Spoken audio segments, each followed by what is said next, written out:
Buenos días, seguimos con el examen de EBAU de aquí de Murcia, de junio de 2022. Hoy lo que vamos a hacer va a ser vamos a resolver el bloque de geometría. Empezamos con el ejercicio 5, ¿vale? que nos dice lo siguiente.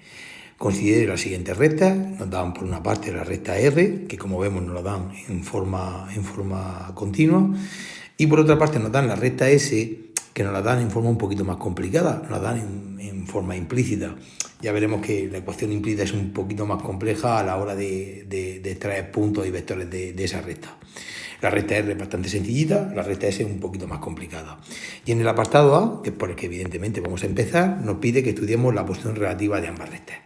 Pues nada, venga, nos cogemos la primera recta, la recta R, la recta de ecuaciones x más 2 dividido entre menos 1, y menos 3 dividido también entre 1 y z partido de 0. A esta recta, extraerle un punto y un vector es bastante sencillo.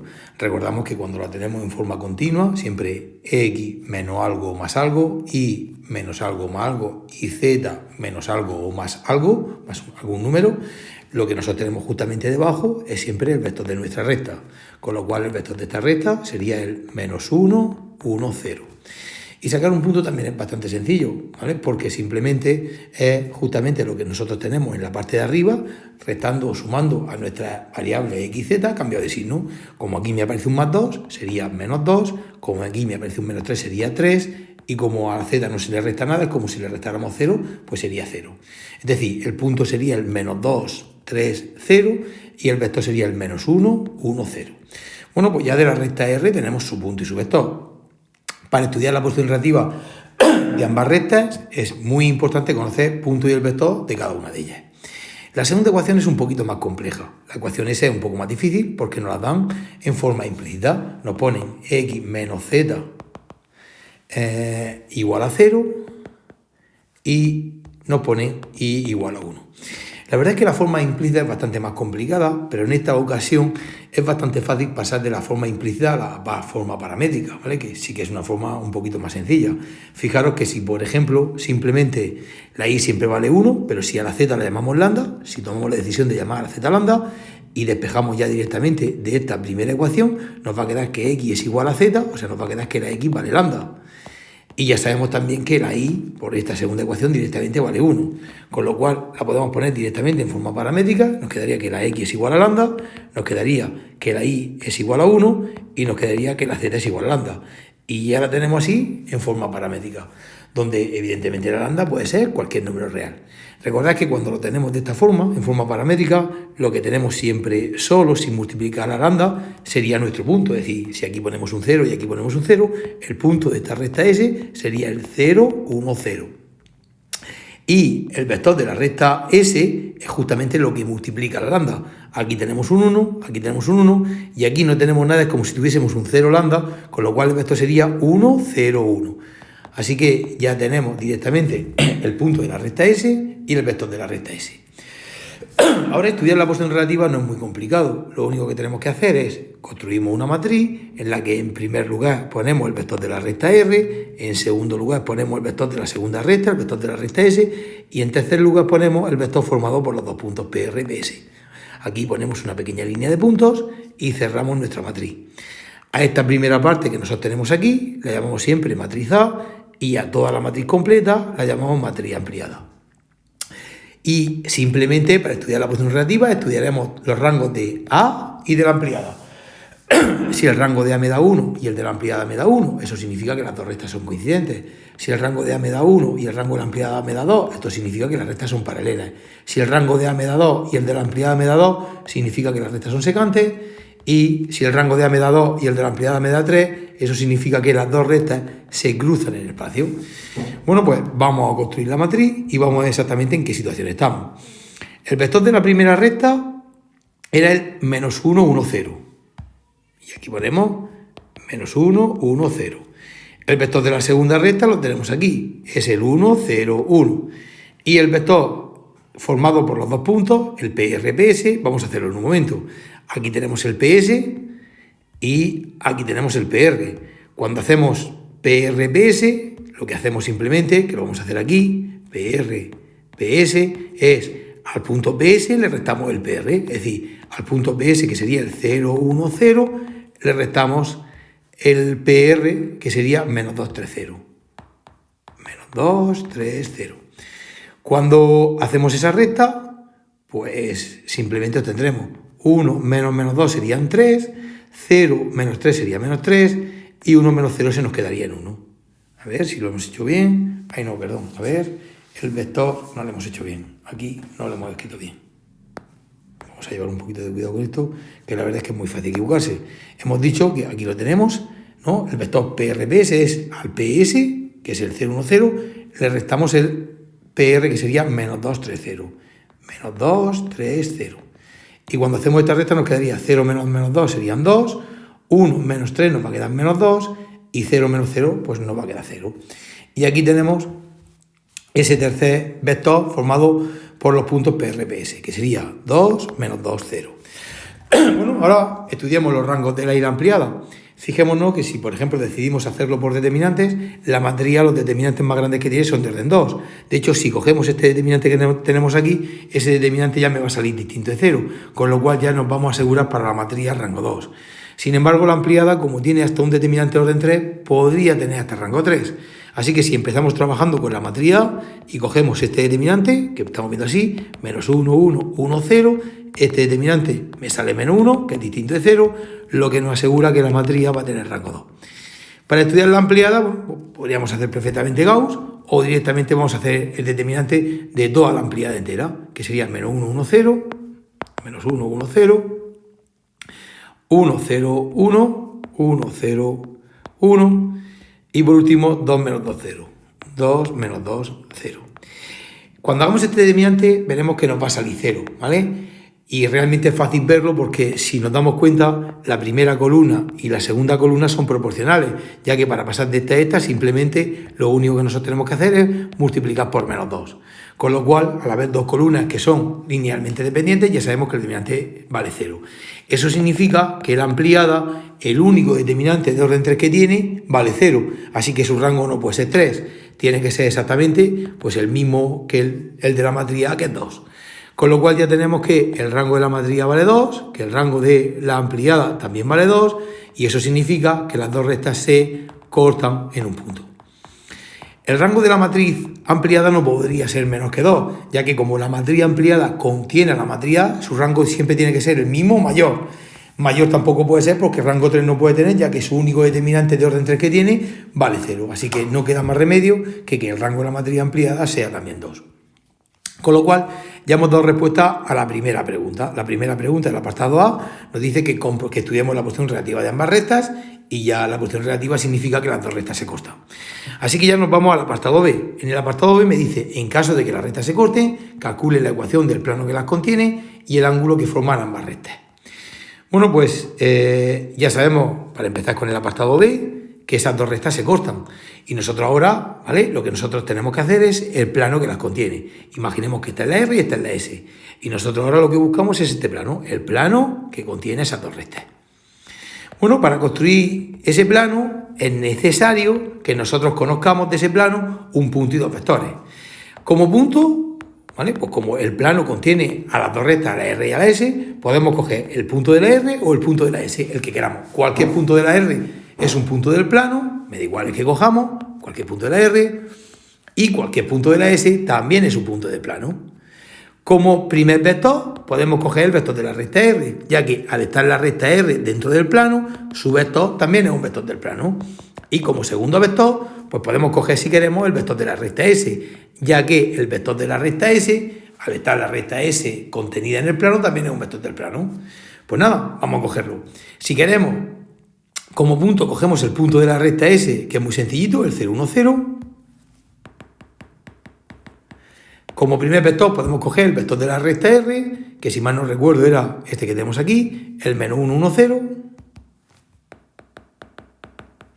Y como segundo vector podemos coger el vector de la recta S, que era el 1, 0, 1.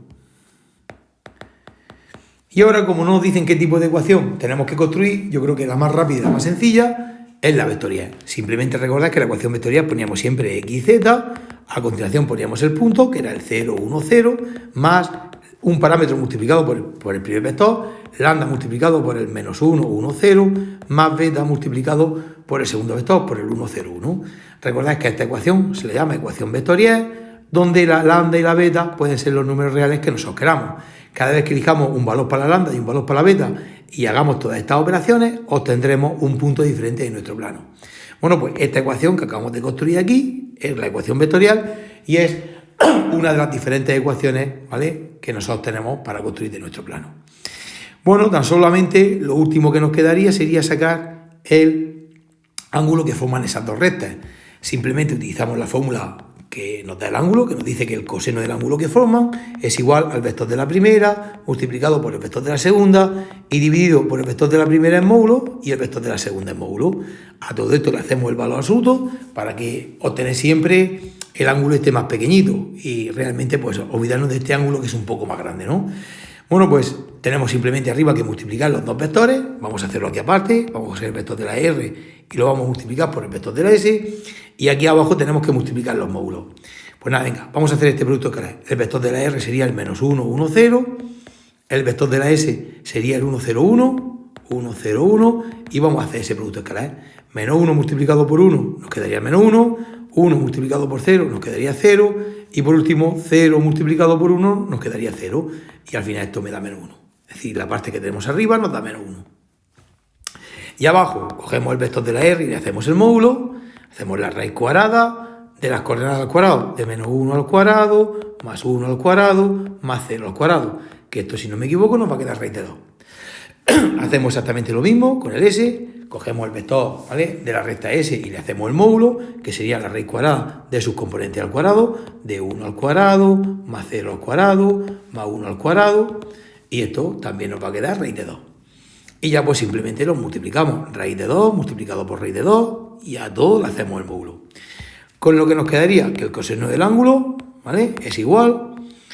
Al hacer el valor absoluto, pues si queremos el 1 de arriba lo ponemos positivo y abajo nos quedaría raíz de 2 por raíz de 2, nos quedaría justamente un 2. Es decir, el coseno del ángulo tiene que ser igual a un medio. Bueno, lo único que nos faltaría para calcular el ángulo es hacer el arco coseno de un medio y cuando hacemos el arco coseno de un medio nos sale un ángulo de 60 grados. Con lo cual ya tenemos terminado también el apartado de este ejercicio. Es decir, entre esas dos rectas, el ángulo que forman es un ángulo de 60 grados. Si alguien no hubiese puesto el valor absoluto, pues veríamos que nos habría salido aquí un ángulo de 120, que sería el ángulo que forman realmente las rectas por su zona, por su otra segunda zona. Pero bueno, yo creo que lo más sencillo siempre es poner valor absoluto y quedarnos siempre con el ángulo que es un poquito más pequeño. Bueno, pues una vez visto esto, vamos ya al ejercicio 6. El ejercicio 6, ¿vale? Ya veremos que incluso es algo más corto que el primero, que el primer ejercicio que hemos hecho. Y bueno, hay que tener claros los conceptos de geometría, pero veremos que no es excesivamente difícil. Nos dice lo siguiente: considere los puntos A y B. El punto A es el 1 menos 1, 2 y el punto B es el 3, 5, 2. Y nos dice, determine la ecuación del plano pi perpendicular al segmento AB y que pasa por el punto medio de dicho segmento. Bueno, vamos a suponer que aquí tenemos el punto A y justamente aquí, ¿vale?, tenemos el punto B. Este es un segmento. Entonces nosotros lo que buscamos es justamente el plano que pasa por su punto medio, que ahora lo construiremos, y que es perpendicular a ese segmento. Es decir, aproximadamente nosotros queremos un plano así, visto de perfil. Este es el plano que queremos. Queremos el plano que pasa justamente por el punto medio a esos dos puntos, al A y al B, y que es perpendicular a dicho segmento. Vamos a ver enseguida cómo lo hacemos. El punto A nos han dicho que es el 1 menos 1, 2. 1 menos 1, 2. Y el punto B es el punto 3, 5, 2. 3, 5, 2. ¿Vale?